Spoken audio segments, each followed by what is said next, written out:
하나님 말씀 봅니다. 구약 이사야서 7장 1절로 14절 말씀입니다. 제가 읽어드립니다. 우시아의 손자요 요담의 아들인 유다의 아하스 왕 때에 아담의 르신 왕과 르말리아의 아들 이스라엘의 베가 왕이 올라와서 예루살렘을 쳤으나 능히 이기지 못하니라. 어떤 사람이 다윗의 집에 알려 이르되 아람이 에브라임과 동맹하였다 하였으므로 왕의 마음과 그의 백성의 마음이 숲이 바람에 흔들림같이 흔들렸더라. 그때 여호와께서 이사야에게 이르시되 너와 내 아들 스알야숲은 윗못 수도 끝 세탁자의 밭 큰 길에 나가서 아하스를 만나 그에게 이르기를 너는 삼가며 조용하라. 르신과 아람과 르말리아의 아들이 심히 노할지라도 그들은 연기나는 두 부지깽이 구루터기에 불과하니 두려워하지 말며 낙심하지 말라. 아람과 에브라임과 르말리아의 아들이 악한 꾀로 너를 대적하여 이르기를 우리가 올라가 유다를 쳐서 그것을 쓰러뜨리고 우리를 위하여 그것을 무너뜨리고 다부엘의 아들 중 아들을 그 중에 세워 왕으로 삼자 하였으나 주 여호와의 말씀이 그 일은 서지 못하며 이루어지지 못하리라. 대저 아람의 머리는 다메섹이요 다메섹의 머리는 르신이며 65년 내에 에브라임이 패망하여 다시는 나라를 이루지 못할 것이며 에브라임의 머리는 사마리아요 사마리아의 머리는 르말리아의 아들이니라. 만일 너희가 굳게 믿지 아니하면 너희는 굳게 서지 못하리라 하시니라.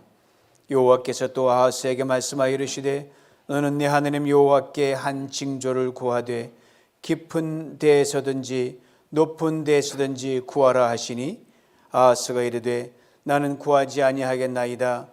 나는 여호와를 시험하지 아니하겠나이다 한지라. 이사야가 이르되 다윗의 집이여 원하건대 들을지어다. 너희가 사람을 괴롭히고서 그것을 작은 일로 여겨 또 나의 하나님을 괴롭히려 하느냐. 그러므로 주께서 친히 징조를 너희에게 주실 것이라. 보라 처녀가 잉태하여 아들을 낳을 것이요 그의 이름을 임마누엘이라 하리라. 아멘. 팬데믹이 한창이던 때에 우리 주의 도우심을 구하며 위로를 받고 힘차게 불렀던 찬양 중에 하나가 있습니다. 이런 가사입니다. 넘지 못할 산이 있거든 주님께 맡기세요. 넘지 못할 파도 있거든 주님께 맡기세요. 우리 가야 할 길은 멀고도 험하여 허덕이며 가야 하는 우리 인생인데 이럴 때 우린 누굴 의지하나요? 주님밖에 없어요. 나는 그 길 갈 수 없지만 주님이 대신 가요.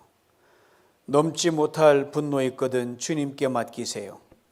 넘지 못할 슬픔 있거든 주님께 맡기세요. 우리 살아갈 길은 눈물의 골짜기 내 힘으론 참지 못해 늘 흐느끼네. 이럴 때 우리 누굴 의지하나요? 주님밖에 없어요.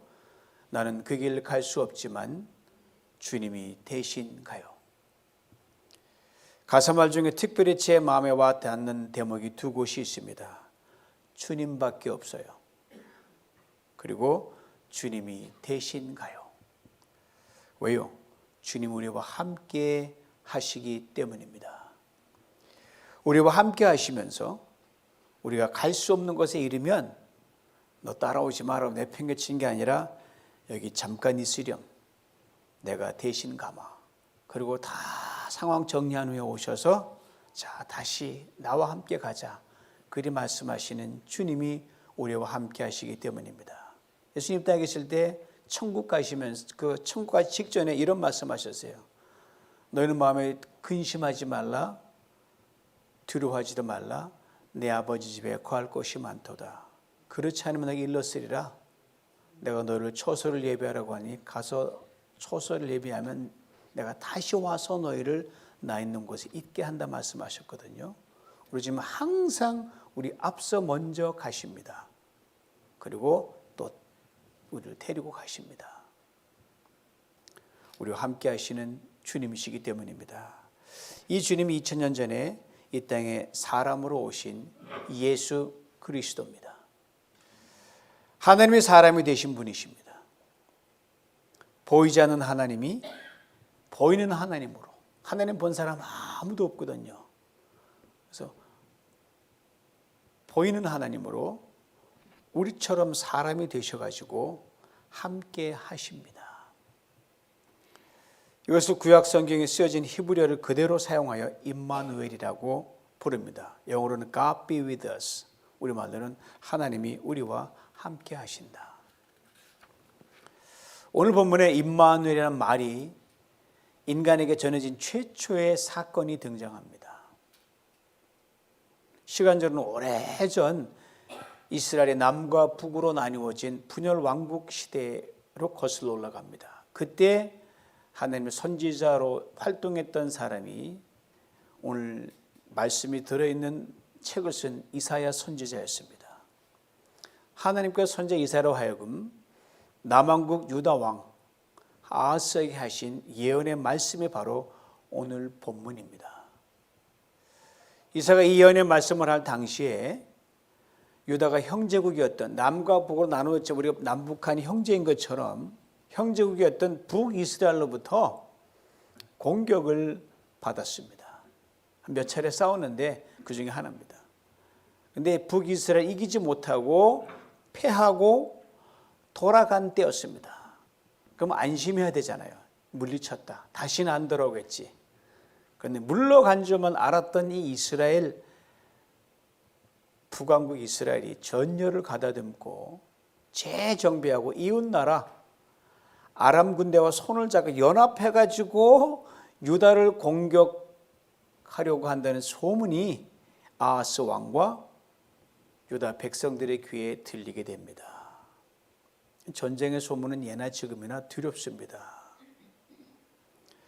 그래서 아하스 왕의 마음과 유다 백성의 마음이 한번 전투를 치러 이겼는데도 불구하고 워낙 막강했으니까 또 오면 야 이거 만만치 않겠는데 이건 두렵죠. 그래서 여러분 사시나무 떠는 거 본다 그랬죠. 이 나무 팍 떨거든요. 나무 사시나무 떨듯이 파닥파닥 떠는 거예요. 이 떠는 아하스를 긍휼히 여겨서 하나님 이사야에게 가서 내 말을 전하라고 말씀하셨습니다. 오늘 보면 4절 그리고 7절 말씀이에요. 너는 삼가며 조용하라. 이들은 부지깽이와 그루터기에 불과하니 두려워하지 말며 낙심치 말라. 이들의 도모가 결코 서지 못하며 이루지 못할 것이다. 그리고 또 말씀하셨어요. 하나님 2번 말씀하실 텐요 우리가 너무 무섭고 떨리기 때문에 안심하라고 하신 말씀이에요. 9절 뒷부분이에요. 만일 너희가 굳게 믿지 아니하면 너희가 굳게 서지 못하리라. 그만큼 믿지 못할 정도로 두려웠다는 거죠. 감당할 수 없는 눈앞의 현실 앞에서 아하스는 여전히 두려웠습니다. 이런 아하스에게 하나님께서 다시 말씀하시는 거예요. 걱정하지 마라. 부족경의 수준이다. 믿어라. 그래도 벌벌 떨고 있으니까 하나님이 또 말씀하시는데 오늘 보면 11절인데 현대인의 성경으로 읽어드립니다. 만일 내가 내 말을 확인하고 싶으면 표적을 구하렴. 하늘에 있는 것이든 땅에 있는 것이든 어디든 무엇을 찾아서 하나님 이 표적 보여주십시오 하면 내가 보여주겠다. 이 말씀하시는 거예요. 이 말씀 들은 아하스가 이렇게 대답을 합니다. 아닙니다 하나님. 나는 하나님을 시험하지 않겠습니다. 이게 믿음의 대답입니까? 아닌 겁니까? 헷갈리죠? 자세히 읽어야지 안 헷갈립니다. 이 말만 딱 따로 떼어놓으면 여러분 분명 놀라운 믿음의 고백입니다. 이런 의미로 들리게 충분하니까요. 하나님 제가 뭐라고 감히 표적까지 구합니까? 많이 말씀하셨는데 그저 말씀하신 대로 믿을 뿐입니다 라고 들려요. 그 말씀만 딱 떼어놓으면 야 아하스 대단한 믿음의 사람이구나. 그러나 연거푸 말씀하셨던 하나님의 말씀을 비추어 보면 아하스 말은 결코 믿음이 아닌 의심과 불신으로 가득 찬 말인 걸 금방 알 수 있습니다. 왜요? 그에게는 당장의 현실 타개가 급했거든요. 처음에 물리쳐는 두 번째 돌아오면 당하겠거든요. 그러게 아하스의 대답 속에서 우리는 다음과 같은 그의 생각을 충분히 읽을 수 있습니다. 하나님, 무슨 소리야? 지금 강한 전투력이 필요하다니까요. 제게도 연합군이 필요하단 말입니다. 하나님, 말씀만 하시지 말고 표적표적 구하지 말고 당장 코앞에 있는 이놈의 연합군들, 이놈들을 물리칠 불을 보여주든지 홍수를 넘실거리게 하든지, 그래야 제가 안심할 수 있지 않겠습니까? 이 말이에요. 두려워하지 말라, 낙심치 말라. 이들이 결코 이기지 못한다. 굳게 믿어라. 어떤 징조라도 구해라, 내가 보이겠다라고 하나님께서 말씀하셨는데 아하스는 좀처럼 들으려 하지 않았습니다. 여러분, 이런 답답한 노릇이 어디 있어요? 하나님께서 이렇게 아하스에게 답답함을 털어놓으십니다. 오늘 보면 13절이에요. 야, 그동안 이사야를 보내도 그토록 말도 안 들어 먹더니, 그래서 이사야 속을 뒤집어, 이제 내 속까지 뒤집어 놓을 양반이냐? 이 말씀 직후에 여러분, 하나님께 참으로 놀랍고 귀한 말씀을 이사야 선지자를 통해서 아하스 왕에게 들려주십니다. 오늘 보면 14절 말씀이에요. 주께서 친히 징조를 너희에게 주신 것이라. 보라, 처녀가 잉태하여 아들을 낳을 것이요 그의 이름을 임마누엘이라 하리라. 저는 이 말씀을 대하면서 우리 하나님에 대해 이런 생각을 떨쳐버릴 수가 없습니다. 어떤 하나님이세요? 하나님은 참 속도 없으시다. 믿어라, 그렇게 말해도 믿지 않으려는 아하스였습니다. 어떤 징조나 표적이라도 구하렴, 그래도 말을 안 들은 아하스였습니다. 이런 아하스에게 귀한 징조를 친히 먼저 보이시는 거예요. 그것도 인간의 역사상 듣지도 보지도 경험하지도 못한 귀한 징조입니다. 그러니 아쉬울 것이 하나도 없으신 하나님께서 정말 속도 없이 그렇게 아하스 쪽으로 또 다가가 그에게 또 손을 뻗치는 거니까 속이 없으신 분이죠. 처녀가 잉태하여 아들을 낳을 것이요 그 이름을 임마누엘이라 하리라. 무엇에 대한 징조로 이 말씀을 하신 겁니까? 당시 아하스 왕이 다스리던 남유다 왕을 위협하던 이스라엘과 그 연합군이 힘도 못 쓰고 반드시 망해서 쫓겨갈 것이라는 그것에 대한 징조로 이 말씀을 하신 거예요. 이 예언의 말씀이 들려진 뒤 불과 2-3년도 채 못 돼서 북이스라엘과 그 연합군들이 망해서 정말 싹쓸이했습니다. 쫓겨갔어요. 이 역사적 성취로 인해 처녀가 잉태하여 아들을 낳을 것이라는 하나님의 말씀이 그대로 이루어졌습니다. 그 처녀가 누군지는 성경은 밝히지 않습니다. 다만 그가 낳은 아들의 이름은 하나님이 붙여주셔서 임마누엘이라는 것은 성경이 말해줍니다. 작은 나라 남유다 왕국을 구원하시기 위해서 하나님께서 행하신 기적이기 때문입니다. 그리고 정말 놀라운 것은 이것입니다. 바로 이 작은 임마누엘의 기적을 하나님께서 온 세상을 구원할 우주적인 기적의 첩경이 되게 하셨다는 말입니다. 이로부터 약 700년 뒤에 여러분, 이 작은 기적이 풀 스케일로 이 땅에 실제로 일어났습니다. 바로 태초부터 임마누엘이신 예수 그리스도께서 처녀의 몸을 통해 이 땅에 사람의 아들로 태어나신 것입니다. 오늘 보면 14절 말씀이 그때는 스몰 스케일로, 지금은 풀 스케일로 완전히 성취된 사건입니다. 우리 안에는 뜬금없이 팍 이렇게 하신 분이 아니에요. 반드시 역사적 케이스를 가지고 우리를 이해하고 믿을 수 있도록 아주 촘촘하게 구체적으로 우리를 간섭하신 디테일한 하나님이십니다. 악마만 디테일이 있는 게 아니에요. 하나님에게도 더 세밀한 디테일이 있는 겁니다. 이에 대해 예수님의 제자 마태는 오늘 본문 말씀이 성취된 것을 그 복음서에 이렇게 그대로 적어놨어요. 마태복음 1장 23절입니다. 보라, 처녀가 잉태하여 아들을 낳을 것이요 그 이름은 임마누엘이라 하리라. 복음서는 이 처녀의 이름을 이번엔 밝혀줍니다. 마리아. 그리고 그 전에 몸에서 태어난 아들의 이름은 예수. 마태복음 1장 21절은 이 아들의 이름에 대해 이렇게 설명해 놓았습니다. 이는 그가 자기 백성을 그들의 죄에서 구원할 자다. 700여 년 전에 아하스 왕은 징조를 구하라고 해도 그렇게 말을 듣지 않았습니다. 두려워하지 말고 믿으라고 해도 순종하지 않았습니다. 그런데 불과 15세 남짓한 처녀 마리아는, 무명 가문의 출신 처녀 마리아는 자신의 몸에 일어날 엄청난 변화에 믿음으로 순종했다는 겁니다. 천사가 마리아에게 나타나서 내가 잉태하여 아들을 낳을 것이다 라고 말했을 때 그녀는 이렇게 반응했습니다. 누가복음 1장 38절이에요. 주의 여종이오니 말씀대로 내게 이루어지리이다.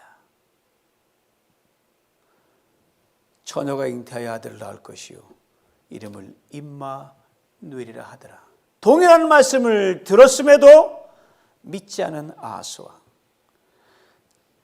작은 나라에 잠시 동안만 주어지는 평안의 복을 받았을 뿐입니다. 그러나 마리아는 믿었습니다. 하나님께서 마리아의 이 믿음을 통해 세상에 크고 놀라운 구원의 빛을 비춰주셨습니다. 하나님이 친히 사람이 되셔서 우리에게 구원의 빛인 임마누엘이 되어주셨습니다.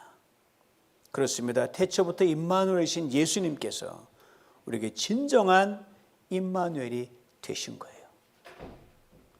하나님께서 사람을 창조하실 때부터 계획하셨던 임마누엘, 우리의 형상대로 우리 그 플랜대로 임마누엘을 예수 그리스도 통해 이루시고 우리와 함께 하시기 위해 사람이 되신 거거든요. 그리고 임마누엘의 축복은 진정 믿음의 사람만이 누릴 수 있는 축복이라는 것, 이것을 잊지 말아야 됩니다. 말씀대로 믿으면 여러분 임마누엘의 축복을 반드시 누리게 되어 있습니다. 서두에서 언급한 찬양의 두 구절을 다시 한번 불러옵니다. 주님밖에 없어요. 주님이 되신가요? 이 주님께서 우리를 죄와 저주와 죽음에서 건져내시고 영원히 살게 하시려고 십자가를 지셨습니다. 우리가 갈 수 없는 죽음 너머까지 대신 먼저 가셨습니다. 부활하셔 성령으로 우리 영원한 임마누엘이 되셨습니다. 저는 예수님 본 적이 없습니다. 여러분도 본 적이 없습니다. 그러나 보고 들은 그 자들이 있어서 그들의 기록을 생생한 증언으로 믿음으로 주님이 영으로 함께함을 믿고 임마누엘 하나님이 제 하나님이시여 그걸 믿는 여러분에게도 주님은 임마누엘이 되십니다. 태초부터 임마누엘이신 예수님은 고로 어제나 오늘이나 영원토록 동일하십니다. 그러므로 이 임마누엘이신 주님이 오늘도 우리를 살리십니다. 오늘 우리를 세우십니다. 오늘 우리를 고치십니다. 자유케 하십니다. 우리의 짐을 대신 지십니다. 아니 나의 여전히 짐이 있는데 무거워 죽겠는데 뭘 대신 져? 그렇습니까? 마음의 평강은 하늘과 땅 차이로 믿는 사람 한 사람은 다릅니다. 짐은 그대로 있지만 마음은 그렇게 태평양처럼 편할 수가 없어요. 이게 임마누엘의 축복입니다. 영국 역사상 가장 환기를 이루었던 빅토리아 여왕이 재임 시절 이따금씩 백성들이 어떻게 사나 보려고 백성들의 집을 예고 없이 방문한 적이 있었습니다. 하루 어느 과부의 집을 찾아가서 이야기를 나누던 중에 여왕이 이렇게 묻습니다. 당신의 집을 방문한 사람 중에 가장 명예로운 분이 누구였습니까? 과부는 주저하지 이렇게 말합니다. 예, 바로 여왕님이십니다. 신앙심이 두텁던 여왕은 내심 과부의 대답에 실망하는 눈치였어요. 이렇게 되물었습니다. 혹시 당신의 집을 방문했던 가장 명예로운 손님이 예수님이 아니시던가요? 그래서 과부는 서슴없이 이렇게 대답했습니다. 아닙니다. 예수님은 제게 손님이 아니십니다. 그분은 항상 저와 함께 저희 집에서 살고 계시는 주인이십니다. 그렇습니다. 예수님은 함께 하시는 임마누엘이면서 동시에 우리 안에 거하시는 임마누엘이십니다. 손님이 아니에요. 분명 주님은 지금 부활하셔서 당신의 원래 자리인 하늘 보좌 우편에 앉아 계신다고 성경은 밝히 말씀합니다. 그러나 성령 우리와 함께 계시고 우리 안에 거하십니다. 우리 안에 임마누엘 하신다는 말씀이 얼마나 신비한 사건인지 아시는지요? 하나님께서 원래 자신의 자리 하늘 보좌에 계시면서 동시에 우리를 당신이 거할 집으로 삼고 우리 안에 동시에 거하신다는 말. 하나님은 동시에 셀 수 없는 많은 자리에 다 계십니다. 제 마음도 계시고 장로님 마음도 계시고 우리 보라용 집사님 마음도 계시고 우리 현욱의 마음은 다 그 마음에 동시에 계세요. 하나님이면서 동시에 이게 놀라우죠. 하나님이시니까 뭐 껌값이죠. 이 놀라운 임마누엘의 극치를 성경 마지막 책인 요한계시록 21장 3절 4 이렇게 증거합니다. 내가 들으니 보좌에서 큰 음성이 나서 가로되 보라 하나님의 장막이 사람들과 함께 있음에 하나님의 저희와 함께 거하시리니 저희는 하나님의 백성이 되고 하나님은 친히 저희와 함께 계셔서 모든 눈물을 그 눈에 씻기심에 다시 사망이 없고 애통하는 것이나 곡하는 것이나 아픈 것이 다시 있지 아니하리니 처음 것들이 다 지나갔음이라. 그러나 아직은 아니라는데 우리의 고민이 있는 겁니다. 왜요? 우리가 이 땅에 아직 육신이 있고 살고 있기 때문입니다. 그래서 임마누엘의 축복과 은혜가 더욱더 우리에게 필요한 것입니다. 우리가 사는 이 땅에 여전히 죄가 있습니다. 슬픔이 있습니다. 절망이 있습니다. 아픔과 이별과 눈물이 있습니다. 탄식도 있습니다. 실패와 좌절도 있고 질병과 고통도 있습니다. 예수님이 임마누엘 오신 지 2000년이 흘렀어도 여전히 땅의 세상의 형편은 그때나 지금이나 별반 차이가 없는 것 같아요. 그러기 2000년 전에 예수를 통해서 오늘 본문의 예언이 성취된 것을 오랜 기다림 속에서 봤던 제자들과 신실한 하나님들이 이렇게 외쳤어요. 아, 임마누엘 맞다. 하나님 우리와 함께 계시다. 그러므로 2000년이 지난 오늘 2021년 대강절 마지막 주일인 오늘도 우리 영혼 깊은 속에서 외치는 분명한 외침도 동일할 줄 압니다. 임마누엘 예수님. 마땅한 일입니다. 왜요? 누추한 인간의 장막에 하나님 당신이 들어와 함께 계시기 때문입니다. 바울이 이걸 놀랍게 고백했어요. 이 질그릇 같은 내 몸뚱아리 속에 보배인 예수가 담겨 있다. 이렇게 말하고 있어요. 손님이 아니라 주인으로 영원히 계시는 분으로 여러분 안에 지금 주님이 거하고 계십니다. 그렇다면 임마누엘의 축복을 누리며 사는 우리 그리스도인들에게 주님이 가장 원하시는 것이 무엇일까요? 2000년 전에 오신 오리지널 예수님을 우리가 다시 만나기를 원하십니다. 왜냐하면 2000년간 한결같이 여러분과 저 이 땅 오가는 수많은 하나님 백성들을 사랑해 주신 그 예수 그리스도, 그분이 오늘도 애타게 우리를 기다리고 계시기 때문입니다. 내가 네 안에 들어가 있는 건 맞니? 내가 네 안에 영원한 주인을 있는 건 맞니? 손님이 아니라 이렇게 물으시기 때문입니다. 존 에버스가 쓴 예수의 더러운 발이라는 책이 있는데 이 책에서 최초의 두 그리스도인들 이렇게 소개하는 장면이 나옵니다. 처음 예수를 따른 사람은 시몬과 안드레는 두 형제였습니다. 그들은 평범한 사람이었고요. 소박한 어부였습니다. 그들이 역사상 최초의 두 그리스도인이었습니다. 이 두 형제는 그리스도인이 된다거나 새로운 종교를 위해 일한다는 것은 생각해 보지 않았습니다. 그들은 30세 된 목수 예수를 만났고 예수는 그들에게 나를 따르라고 말씀하셨습니다. 그리고 그들은 예수를 믿었습니다.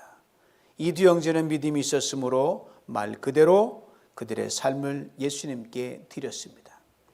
그들은 손에 익은 그물을 내려놓고 예수를 따랐습니다. 그들이 예수를 따르기 시작한 자리는 장차 세상을 영원히 변화시키게 될 삶의 방식과 현실이 탄생할 장소가 되었습니다.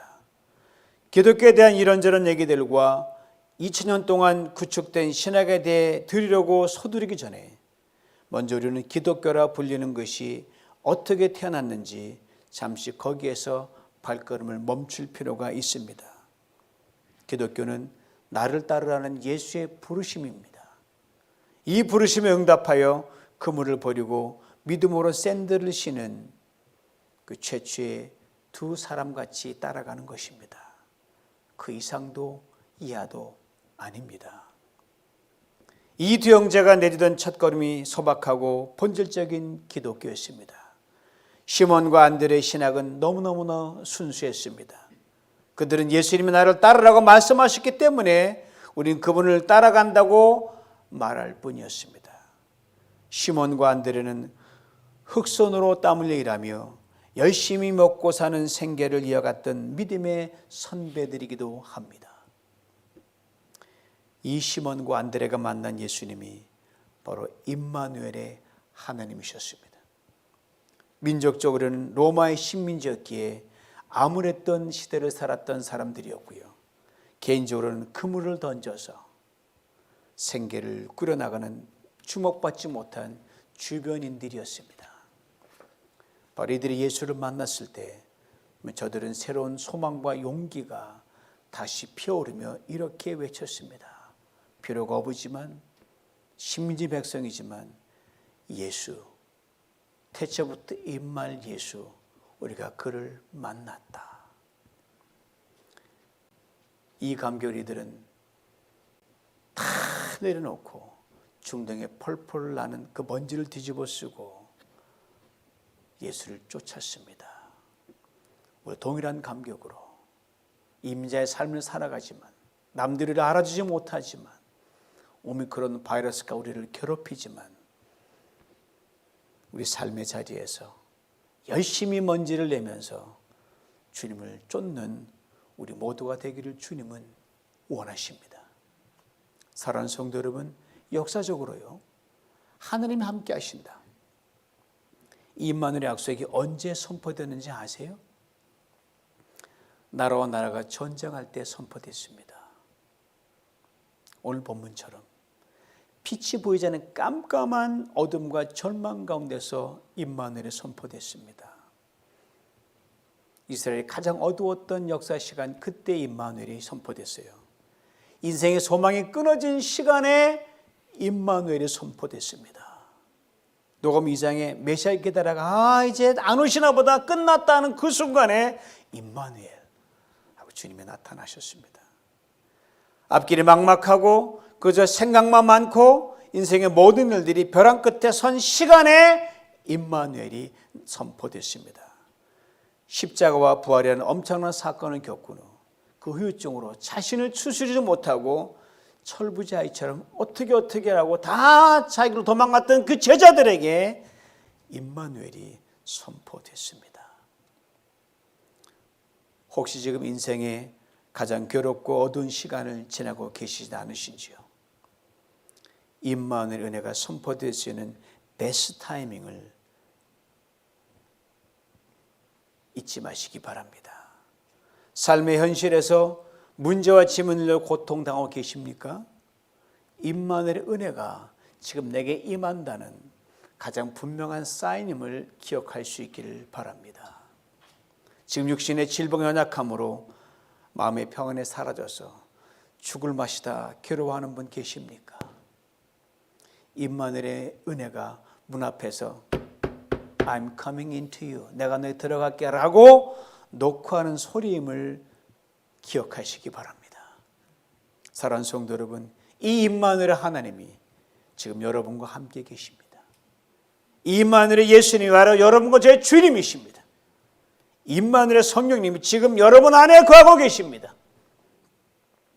예수 안에서 우리는 결코 혼자가 아니며 혼자일 수가 없습니다.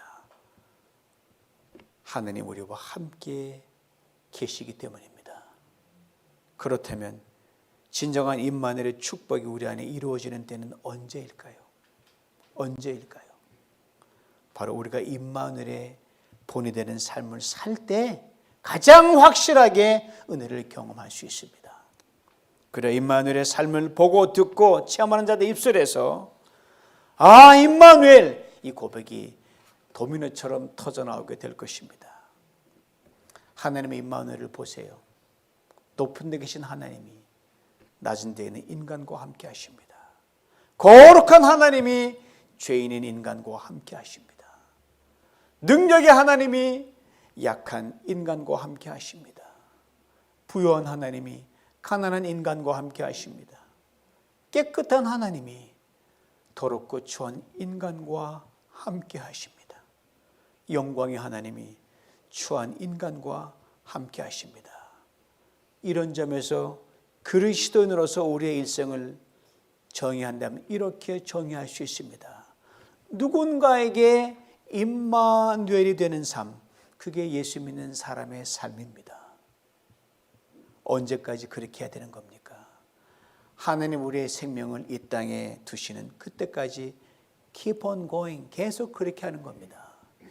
하나님의 장막이 저 천국에서 우리 사람들과 함께하여 모두 눈물을 씻기시고 다시 사망이 없고 애통하는 것이나 곡하는 것이나 아픈 것이 다시 있지 않게 될 그때까지 그렇게 살아가는 것입니다. 그때까지 우리 날마다 우리의 삶 속에서 임마누엘의 감격이 넘쳐나는 복을 누리길 간절히 원합니다. 그때까지 누추하고 때 묻은 우리의 손과 발을 통해 임마누엘의 은혜가 세상으로 더욱 확산되어 갈 수 있기를 간절히 원합니다. 오직 모든 두려움과 염려와 걱정을 넘어 마리아처럼 임마누엘의 은혜를 온전히 믿고 이렇게 고백하며 나갈 뿐입니다. 말씀대로 내게 이루어지리이다. 이 고백에 주님께서 이렇게 화답하십니다. 보라, 처녀가 잉태하여 아들을 낳으리니 이름을 임마누엘이라 하리라.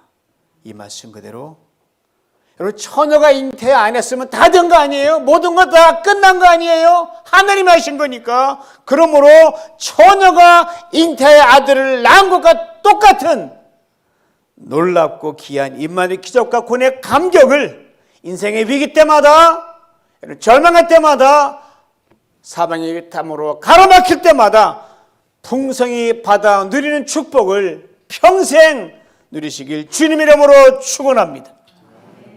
전능하신 아버지 하나님 감사합니다. 어제나 오늘이나 영원토록 임마누엘 주님, 알매도 우리는 주님을 손님으로만 모셨습니다. 알매도 잠시 잠깐 가는 그러한 VIP로만 알았으며, 그러나 여전히 계시면서 우리 때문에, 믿지 않는 우리 때문에, 순종한 우리 때문에 얼마나 마음이 아팠을까. 힘들었던 주님의 답답함을 이제 깨닫고, 아버지 하나님, 아무것도 아닌 우리지만 믿음 많은 어린 마리아, 처녀의 마리아를 본받아 말씀대로 이루어지기를 동일하게 선포합니다. 하나님, 처녀가 잉태 아들을 낳는 그 놀라운 기적이 우리의 기적이 되게 만들어 주시옵소서. 예수님의 이름으로 기도하옵나이다. 아멘.